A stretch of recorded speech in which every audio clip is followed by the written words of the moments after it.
Hello friend, আজকে আবার চলে এসেছি আপনাদের পাশে একটি নতুন ভিডিও নিয়ে, যা থেকে আমরা মেডিসিন সম্পর্কে নতুন কিছু শিখব।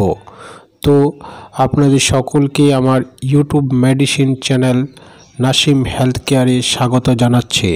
ফ্রেন্ড, আজকে আমাদের আলোচনার বিষয় হবে ডিকাইরোপ্লাস ট্যাবলেট সম্বন্ধে। এই ডিকাইরোপ্লাস ট্যাবলেটটি আমাদের কী কাজে লাগে, এর মূল্য, বেনিফিট, সাইড ইফেক্ট সমস্ত জানকারি দেব এই ভিডিওতে। আপনারা সমস্ত ভিডিওটি মনোযোগ সহকারে দেখতে থাকুন। তো ফ্রেন্ড, এবার আমরা জানব মেডিসিনটি কেন সেবন করব, অর্থাৎ ডাক্তারবাবু কেন প্রেসক্রাইব করেন।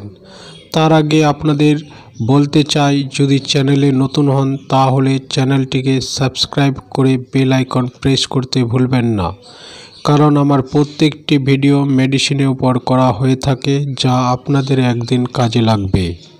তো আসুন প্রথমেই আমরা জেনে নেব এর কম্পোজিশন সম্বন্ধে, অর্থাৎ এটির মধ্যে কি সল্ট রয়েছে। এই মেডিসিনটির মধ্যে আছে myo inositol, D chiro inositol, L methyl folate, chromium, picolinate and vitamin D3। এটি একটি চিউয়েল ট্যাবলেট, 10 ট্যাবলেটে 1 স্টিপ প্যাকেজিংয়ে পাওয়া যায়। যে কোনো বড় মেডিকেল স্টোরে সহজে পেয়ে যাবেন। এর মার্কেটিং প্রাইস মূল্য প্রায় 450 টাকা, তবে মূল্য স্থানীয় সময়ের সাথে কম বা বেশি হতে পারে। তো ফ্রেন্ড, এখন আমরা জানব এর কাজ সম্বন্ধে, অর্থাৎ ডাক্তারবাবু আমাদের কেন ওষুধটি প্রেসক্রাইব করেন। এটি অপুষ্টি, ডায়াবেটিক, নিউরোপ্যাথিক হিসাবে ইউজ করা হয়। প্যানিক অ্যাটাক এবং ডিসঅর্ডার হিসাবে কাজ করে। DCI কমিতে দূর করতে সাহায্য করে। পলিসিস্টোলিক ওভারিয়ান সিন্ড্রোম হিসাবে কাজ করে। যেহেতু এতে ভিটামিন D3 থাকে, তাই মাংসপেশিকে মজবুত করতেও সাহায্য করে। শারীরিক কমজোরি হলে এটি সেবন করতে পারেন।